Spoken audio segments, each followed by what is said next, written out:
लागल दशहरा के बड़ी भारी मेला।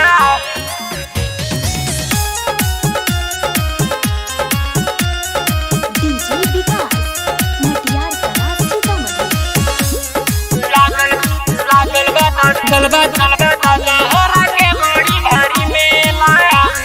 लागल बा दशहरा के बड़ी भारी मेला। बड़ी भारी मेला लागल बा दशहरा के बड़ी भारी मेला। बड़ी भारी मेला जीजा बुझी तनी बात चले रहुए ही साथ। जीजा बुझी तनी बात चले रहुए ही साथ। हमके देखा दी तनी सरकस के खेला। लागल बा दशहरा में बड़ी भारी मेला। बड़ी भारी मेला लागल बा दशहरा में बड़ी भारी मेला। बड़ी भारी मेला लागल बा दशहरा के बड़ी भारी मेला। लागल बा दशहरा के बड़ी भारी मेला। दरअसल कह के ले गइली ना हमरो के मेला घुमैली ना।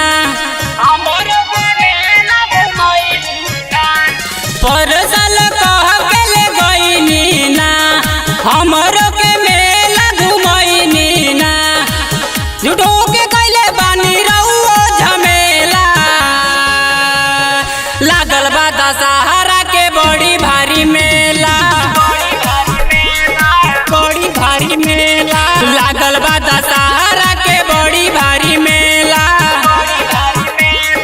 बड़ी भारी मेला लागल बा दशहरा के बड़ी भारी मेला। डीजे विकास मटियार कला सीतामढ़ी। लागल बा दशहरा के बड़ी भारी मेला। छोड़ दिए जीजा बन जूसी कइल करेब का विनोद सारा पैसा धइल।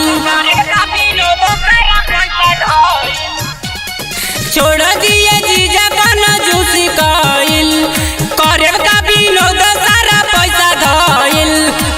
कृष्णा निदरा देवी बतिया बुझेला। लागल बा दशहरा में बड़ी